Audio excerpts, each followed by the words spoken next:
This is The Stark Truth, hosted by Robert Stark, brought to you by StarkTruthRadio.com.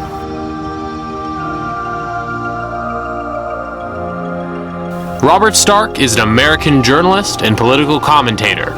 You can listen to his podcast at www.StarkTruthRadio.com.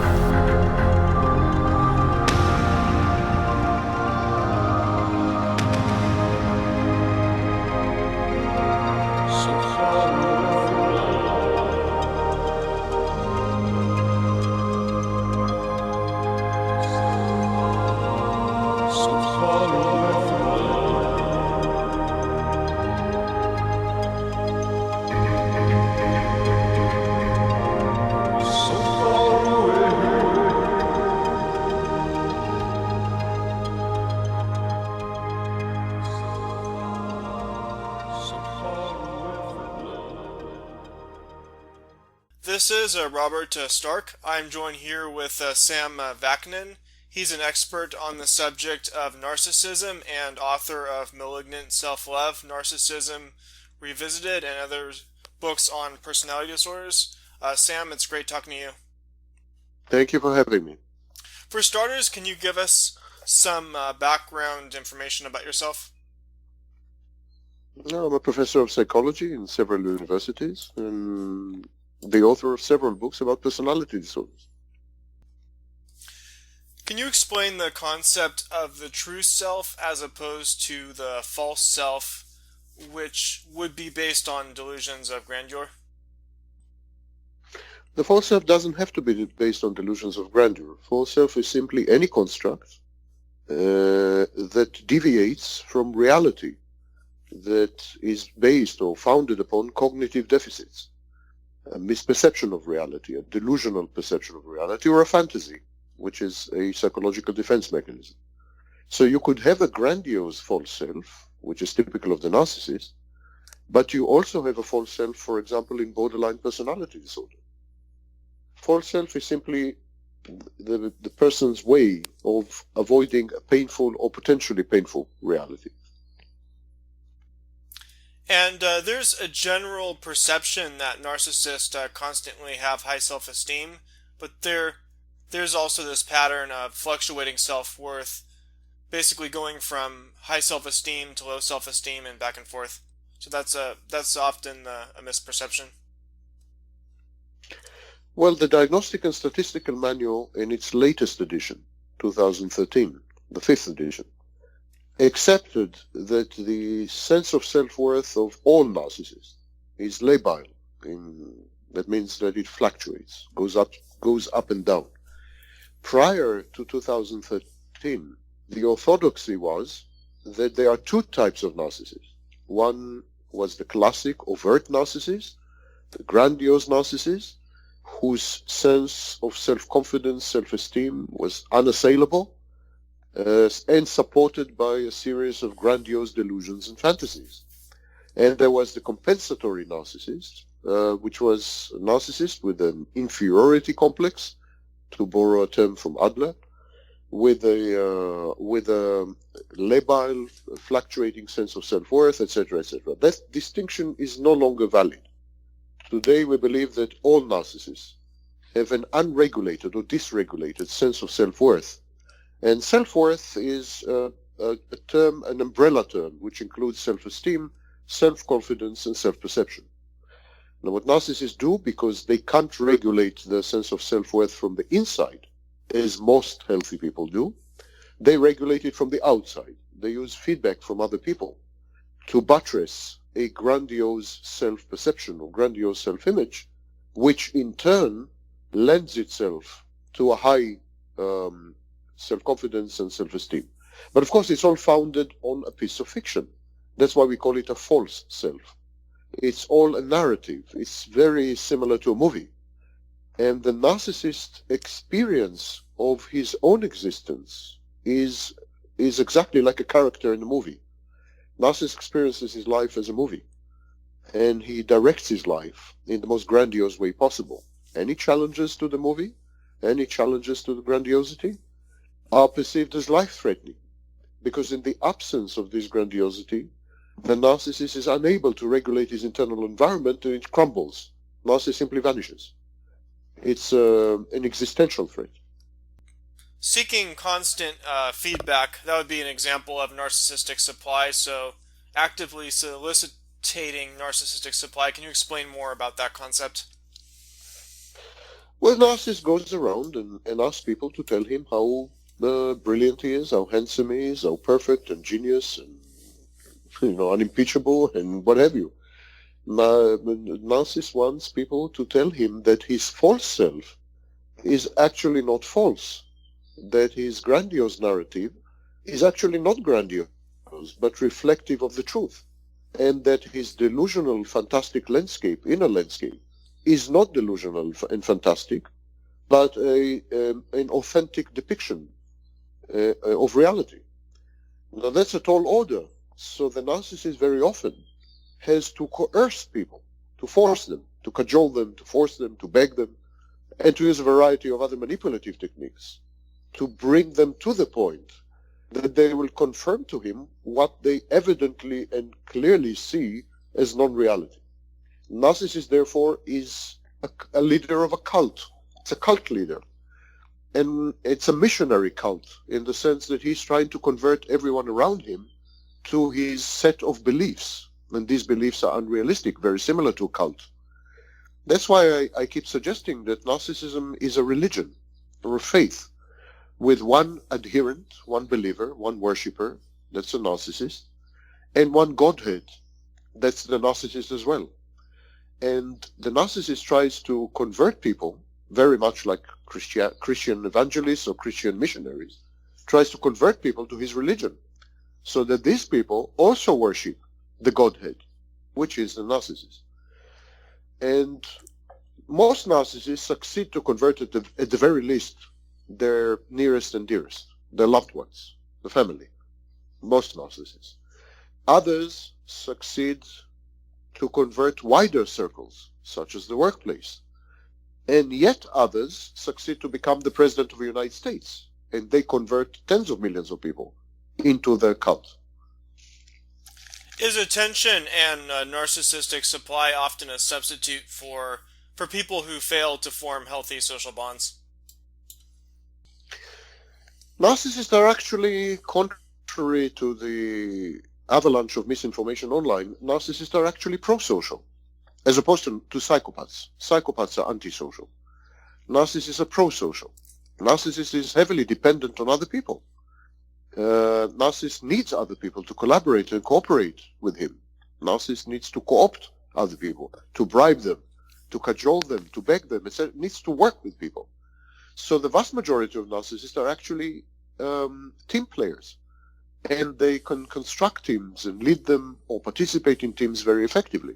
Now the team could be your wife as a narcissist, your spouse, or it could be your workplace with 100 people, or it could be a political party with millions of people. But there is not a single narcissist alive who is, who isolates himself from society or acts against social interests and so on, because narcissists are dependent, addicted to narcissistic supply, and at this stage, narcissistic supply comes only from people. There is a huge confusion, online especially, when people conflate narcissists and psychopaths. Psychopaths are antisocial. Psychopaths do not depend on other people for anything. They don't need other people. They treat other people as objects. They need money, they need power, they need sex, and whatever they need, they take. And if you're in the way, they trample on you. And once they have used you, they discard you. And they don't discard you in a lengthy process of idealization and evaluation. They simply discard you, like a piece of trash. There is a clear, distinct difference in style between narcissists and psychopaths. There is a middle category of psychopathic narcissists, and they combine the worst of both worlds. But the vast majority of narcissists are pro-social. How emotionally invested is the narcissist in what they produce, and do these investments often fade? What do you mean produce? You mean creative works? Yeah, creative work. Children? It could be their children, their family, how much money they make, just anything that they produce. The process of emotional investment in anything is called cathexis. And narcissists have severe disruptions in cathexis. They can't cathect properly. They are therefore not emotionally attached to anything. They don't bond with anything or anyone. So they can change professions in the blink of an eye. They can turn around on a dime. They are utterly disloyal, and they change partners and sources of supply at the speed of light. That's because they don't attach. They have what I call flat attachment. They don't attach and they don't bond. There is no emotional investment. Narcissist has no access to his emotions. The narcissist is so afraid of his emotions that he blocks emotions off, he walls them off, and there's a firewall between the narcissist and his emotions. The only emotions the narcissist allows himself to feel are directional, utilitarian emotions, such as, for example, envy, or anger, or hatred, because they lead to results. They're goal-focused or goal-oriented. Narcissist doesn't feel love, doesn't feel attachment, doesn't feel bonding, he doesn't have any of this. He regards people as extensions of himself, instruments of gratification, useful for some ends, and so on and so forth. The difference between narcissist and psychopath is in terms of speed, not in terms of quality, and in terms of complexity of the cycle. Narcissists go through phases. They first idealize people because they need people to provide them with narcissistic supply. They want to convert or transform these sources of supply into perfection, into perfect entities. So they idealize people, and then they use them.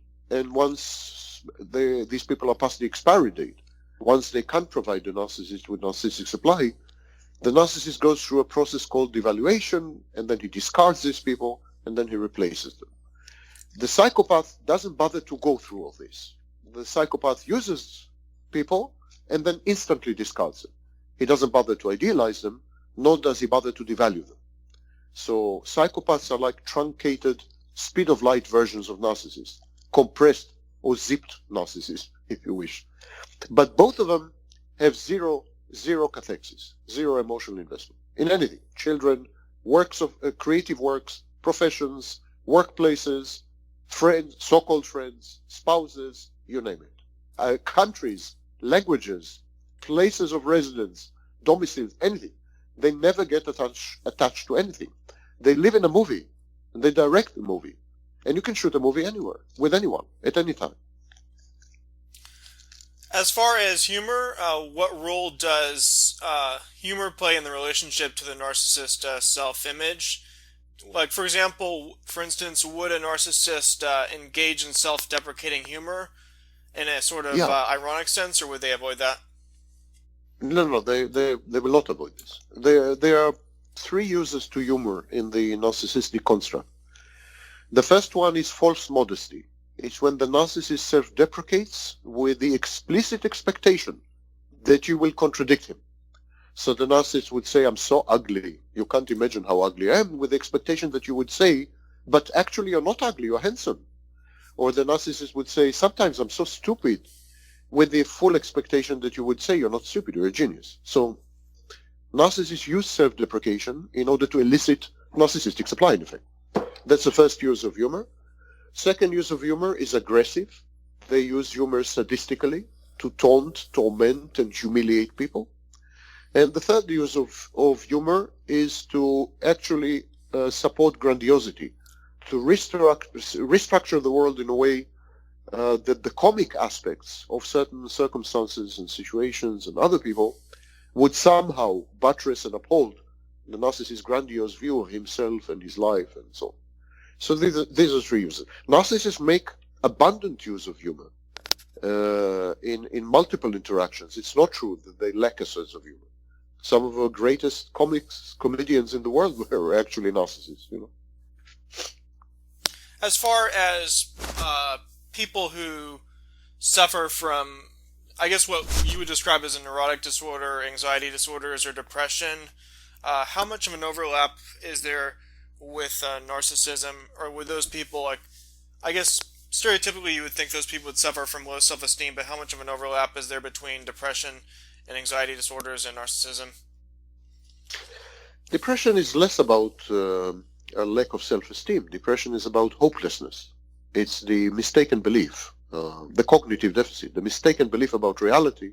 It's an impaired reality test. It's the belief, it's catastrophizing, the belief that nothing will ever be okay again, which of course is a nonsensical sentence. So depression is a nonsensical condition, a reaction to nonsense. And in this sense, narcissists are not immune to depression. Once, for example, they have lost a source of supply, they tend to catastrophize and say, well, I've lost this source of supply, I'll never have another source of supply, I'll never have supply again, etc., etc. So narcissists react with a mood disorder to mainly the loss of narcissistic supply or sources of supply. They tend to go through phases of extended depressive episodes, major depressive episodes, and most narcissists have a dysthymic background. That means a kind of a background depression, because they fully anticipate losses. Narcissism is such a condition that it brings about a stream of constant losses. The narcissist constantly loses people in his life, constantly loses narcissistic supply, constantly bungles up his life, constantly makes mistakes and ruins his career, and so on and so forth. So narcissists anticipate loss. And so narcissists suffer from anticipatory anxiety and from a dysthymic form of depression, background depression. But they also suffer from acute, clinical, major depressive episodes once they lose narcissistic supply or sources of supply. Do you think that narcissism is on the rise, and the reasons for the rise of narcissism in our society, and does one have to at least be somewhat narcissistic to survive in today's atomized society? Well, it's a compounded question, as you might have noticed. Let's start with the premise. Pathological narcissism seems to be on the rise. Studies by Twenge and Campbell, for example, among college students, have shown a quintupling of narcissism as compared to 1986, when similar studies were carried out. It seems that narcissism is on the rise, especially among the young, but on the rise generally. The narcissistic personality disorder used to be diagnosed in 1% of the general population, and today we diagnose it in about 3% of the general population. If you add psychopathy to the list, we may well be talking about 10% of the population. Although psychopathy is supposed to be more rare than narcissism, I think it's misdefined. We're influenced by the work of Robert Hare and so on, Robert Hare was a prison psychologist, and so he kind of dragged psychopathy to the dark end, what today we call the dark triad. Yeah? And so, but psychopathy is actually a coping and survival mechanism. It's a survival, it's an adaptation, if you wish, an evolutionary adaptation. So I think if you take narcissistic and psychopathic disorders put together, they today would characterize about 10% of the population. Why is that? It's because our societies around the world are homogenized, and they are highly narcissistic and psychopathic. There is an there's a competitive advantage, evolutionary advantage, to being a narcissist and a psychopath. It all started, that's my personal interpretation, my personal speculation, it all started with the population bomb, with the fact that our numbers have grown exponentially. When I was born, there were, as far as I recall, 3 billion people in the world, and today there's close to 8 billion people in the world. It's very difficult to be noticed. It's very difficult to draw attention to oneself. It's very difficult to promote oneself. There's too much competition for eyeballs. It's very difficult to capture eyeballs, mind you, let alone monetize them. So people need to escalate behavior in order to attract attention. This escalation in behavior is what we call narcissism. And as they escalate behavior, they need to become less and less empathic, because empathy constrains you. Empathy limits and restricts your repertoire of attention-seeking behaviors. So they need to become less and less empathic and so on. So yes, the answer to your question, in today's societies and cultures, it behooves you to be narcissistic and even I would say psychopathic. In July 2016, the venerable academic journal New Scientist came up with a cover story. The cover story admonished parents. It says, "Parents, educate your children to be narcissistic." Narcissists, a series of studies, latest one released in the United Kingdom about 2 weeks ago. Narcissists rise to the top. They have a competitive advantage in the workplace. They have a higher incomes across the spectrum. They gravitate to professions with higher incomes. They gravitate to professions with a higher leverage, in other words, influence and power over other people. So narcissists are overrepresented among chief executive officers, among judges, among lawyers, among medical doctors, etc., etc. It pays to be a narcissist. 3% of the chief executive officers of Fortune 500 companies, according to studies by Hare and Babiak, are diagnosable psychopaths. People with psychopathy, psychopaths. That's 3%. And these are the people who subjected themselves to testing. Probably the number is much higher. So, to sum up the answer, yes, narcissism and psychopathy are on the rise. Why? Because to survive, you need to draw attention to yourself, and you need to self-promote. Don't forget that today, about 40% of the population are self-employed. It's a new trend. In the 1960s, 80 to 90%, depending on the country, were employed by companies, by big corporations. Today, 40% are self-employed. As a self-employed person, you need to promote your work. You need to be noticed. You need to stand out. You need to demonstrate some competitive edge. How to do that? Well, by being noticeable, by escalating your behavior, by being, in other words, narcissistic. So, as far as like the benefits of narcissism, like you make the point that narcissists can go on to accomplish great things in media, the arts, politics, and business. And usually we talk about narcissism as a pathology. So, if we're talking about this as an issue, and it can be very destructive, like, would you generally take the premise that narcissism is destructive, or is some, as you were saying, some degree of narcissism is healthy? So would you, as from a standpoint of from a psychological standpoint, would you try to encourage people to get over it, or would you advise that more in finding the right balance?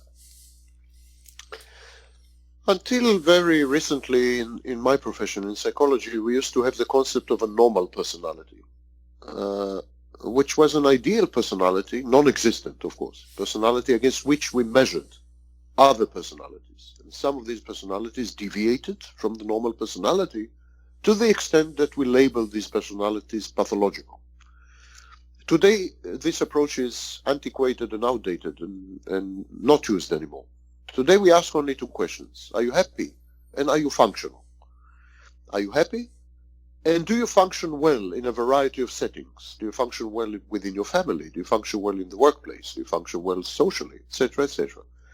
If the answer is yes to both questions, we don't really care what is the type of your personality. It's healthy. It's okay.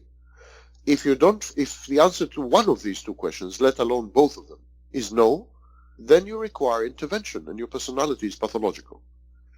Now, the thing is this: as society becomes more and more narcissistic, narcissists will become more and more functional. And of course, narcissists are happy-go-lucky. So the answer to both questions is bound to become increasingly more affirmative. In 10 years' time or 20 years' time, when all societies and cultures would be psychopathic and narcissistic, the narcissist would be happy and functional. And so in this sense, they would be the new normal. Let me try to elucidate this concept. In Nazi Germany, the pathological personality would have been the empathic personality. The psychopath in Nazi Germany would have been the normal personality, the functional personality. So it all is very culture bound and context dependent. It's a societal construct. Personalities are partly, in big part, societal constructs. They are not distinct clinical objective, clinical entities. To say narcissistic personality disorder is not like saying tuberculosis. Tuberculosis was the same in ancient Egypt, in China, in Switzerland, and in the United States. A doctor from Ghana can diagnose tuberculosis in Israel. A doctor from Israel can diagnose it in Vietnam. It's an objective clinical entity. Not so narcissistic personality disorder. Narcissistic personality disorder is highly dependent on the period in history, on specific cultural and social mores, on expectation. As far as how society impacts narcissism, you've lived in a lot of different countries. Is this an issue all across the world globally, or would you say it's stronger in the United States? Well, it's United States is a harbinger. It's a beacon. It starts there. All epidemics start in the United States, and so today it's global. But yes, it started in the States and was pronounced in the States. And what's happening today in the States will happen in 10 years' time or 5 years' time. The transmission mechanisms are much faster and smoother. We have the internet today, so a phenomenon that used to take 20 years to spread globally, the contagion is much faster. And today you have a whole host of scholars such as Dutton, Maccabee, and others, and they say that narcissism and psychopathy are positive adaptations, and that we need narcissism and psychopathy to survive. And they coin new terms such as productive narcissist or high-functioning psychopath. And so there's a glorification and glamorization and justification of narcissism and psychopathy in academia. There are ideologists of narcissism and psychopathy. There's going to be an apologetics of narcissism and psychology. It's emerging. In 10 years' time, it will be the bon ton. What we'll be teaching in schools and universities. How much of narcissism is brought up by one's upbringing as a child, both how the child is raised by their parents and possible genetic factors? We have no studies, no serious studies that support a genetic link with narcissism. We have serious studies that support a genetic link with psychopathy, or more precisely antisocial personality disorder, and we have serious studies that support neuroscientific findings. I mean, there are neuroscientific findings specific to psychopaths. Their brains are different. That's not the case with narcissists. So we tend to believe, and I think justifiably so, that narcissism is an environmental disease. It's a disease or problem or pathology, whatever you want to call it, adaptation if you wish. If you're an apologetic of narcissism, then you will call it an adaptation, not a maladaptation. But whatever it is, it's environmental. In other words, it's crucially reactive to environment, social and cultural context and mores, upbringing, peer interactions, role model adoption, and so on and so forth. That's why I, in my most recent work, I suggest to get rid of the old notion that narcissism is a personality disorder. I think it's actually a post-traumatic condition. I suggest that narcissism is simply a way to react to trauma, an adaptive way, a way that it actually helps the narcissist to survive. And the more the world comes to resemble an abusive family, the more this survival strategy, this coping strategy, will be adaptive, will be good, will be a good thing to have. And the world is becoming more and more abusive and comes more and more to resemble a dysfunctional, horrible, abusive family environment. As far as engaging in criminal or even violent behavior, is that more of a function of psychopathy or a narcissist or narcissism by itself can lead to that? No, as I was very, I thought, as I was very clear, and again, online there's an avalanche of misinformation, disinformation, rank nonsense, and utter trash. Often, unfortunately, shoveled out by people with academic degrees, but not relevant academic degrees. Psychologists even, who don't know the first thing about narcissism. Narcissism is only one of hundreds, if not thousands, of topics in psychology. That you have a degree in psychology does not qualify you to talk about narcissism. So there's a lot of nonsense online.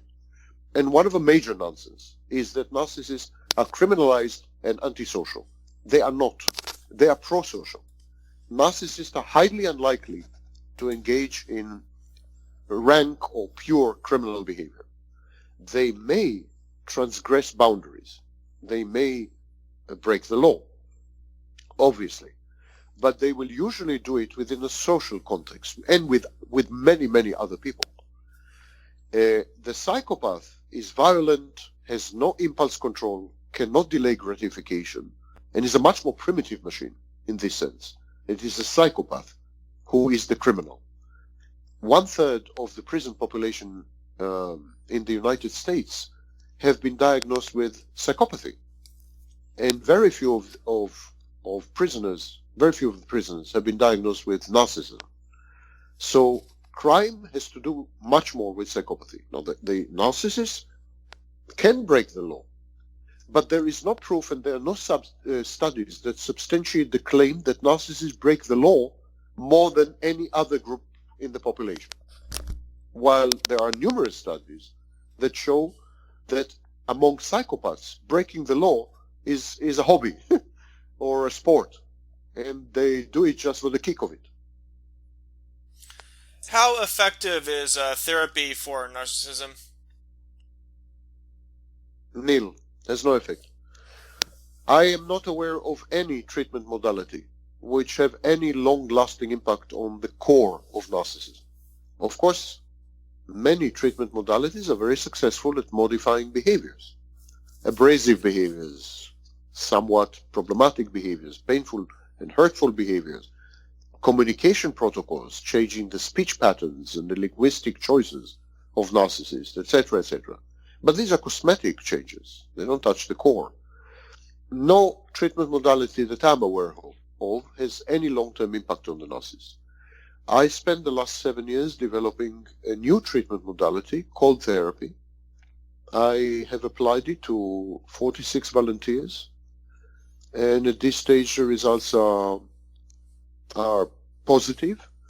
But of course, 46 volunteers are nothing. It's not a representative sample, nor can we learn anything from it. The oldest volunteer, the first volunteer, was 7 years ago, and it seems, based on the track record, that the effects and impacts of cold therapy are long-lasting. It's very simple. People who come to cold therapy are people diagnosed with narcissistic personality disorder or with clear narcissistic personality. And then they test positive. After the therapy, they test negative. So they have lost their narcissism. And this testing continues once a year. And right now we have applied cold therapy to patients or to clients 7 years ago, 6 years ago, 5 years ago, and they still test negative as far as narcissism. It seems they got rid of their narcissism once and for all. But again, it's a non-representative sample. Any claim as to the efficacy of cold therapy right now would be tantamount to a scam. The clinical trials must go on for many, many decades and with thousands of patients before we can make any claim whatsoever. Cold therapy aside, nothing else works. Not cognitive behavioral therapy, not EMDR, which is a form of cognitive behavioral therapy, nothing. Not schema therapy and so on. Of course, unscrupulous, self-interested, and greedy therapists would claim otherwise. And there are many such claims, online and offline. They are fallacious. These are lies and scams. And these people should go to jail in a proper functioning society. But since our society is narcissistic and psychopathic, they actually rise to the top and they make a lot of money off these lies and misleading people, creating false expectations. and taking money from them. It's another example of how narcissism pervades and permeates even and especially the helping professions. I would not be shocked if we were to administer narcissism tests like narcissistic personality inventory to therapists if we were to discover that the preponderance of narcissists among therapists is much higher than in the general population. I have been working with therapists and psychologists for well over 2.5 decades, and I can tell you the overwhelming vast majority of them are narcissistic, if not rank, diagnosable narcissists. There's a specific definition of a diagnosis of narcissistic personality disorder. What's the difference between that specific diagnosis and just narcissism in general? Well, narcissism in general is a set of behaviors and traits that imply self-centeredness, lack of empathy, inability to regulate emotions, superficial intimacy or fake intimacy, and so on and so forth, but with totally proper functioning and so on. But narcissistic personality disorder is an extreme condition that involves utter lack of empathy. Well, I suggested that actually, in my work, I suggested that actually narcissists do have empathy, but I dubbed it cold empathy. It's empathy without the emotional component, just a cognitive type of empathy. So anyhow, they lack emotional empathy. They're exploitative. They're unable to regulate their internal environment and intimacy. They don't care at all about their people around them, and so on. So it's a matter of degree. In other words, narcissistic personality disorder is narcissism writ large. It's a quantitative distinction, not a qualitative one. It's a spectrum. You can be in the middle, you can be at the beginning of it, you can be the other end. And narcissists, people diagnosed with narcissistic personality disorder, have all these problems to the extreme. That's the only difference. So that's why there's a lot of confusion, because people come across other people who are somewhat narcissistic. They have some narcissistic traits. For example, they're grandiose, or they're hypervigilant. They scan for insults. They see insults and slights in everything, or they are aggressive, or they are sadistic to some extent, and so on. And they say, well, they are narcissists. To qualify as a narcissist, you must have a panoply of manifestations and expressions of pathology that are at their most extreme. And all of them must be consistently at their most extreme all the time. Another difference between narcissists and people diagnosed with narcissistic personality disorder is that narcissistic people with traits and behaviors, are sometimes narcissistic, and at other times they are not narcissistic. So, for example, they can show empathy suddenly, or they can really attach to someone, or they can be altruistic for a change, or they can develop intimacy, I don't know, at the workplace, and so on. So they have exceptional behavior from time to time. People diagnosed with narcissistic personality disorder are totally consistent across time and across space. There's never an exception, not for a split second. It's unrelenting. All dimensions of narcissism are expressed all the time, in all the environments, with everyone, every second. And today in the Diagnostic and Statistical Manual, latest edition, edition 5, 2013, there is another model of narcissism. It's called the alternative model. For those listeners who would like to read about it for themselves, it's on page 767. So the alternative model is a new approach to narcissism, and it's dimensional. In other words, it's not a list of criteria, not a bullet list of criteria that you just just check off. It's a nuanced description of a human condition. It's very nice, a very nice model. It describes how the narcissist tries but fails at creating intimacy, how the narcissist doesn't really care about what happens to his spouse, to his so-called loved ones, to his children, to his environment, in the workplace. He tries to care, but he doesn't really care. how he uses the outside to regulate a turbulent, chaotic inner landscape with ups and downs, depression and elation, etc. It's a literary kind of, the alternative model in the DSM-5 is a literary rendition of narcissism, and much closer to reality, by the way, than the nine criteria bullet list of the 4th edition. In this sense, I always say that psychology is an art form. It's a form of literature. The greatest psychology to have ever lived, greatest psychologist, was not Sigmund Freud. It was Dostoevsky.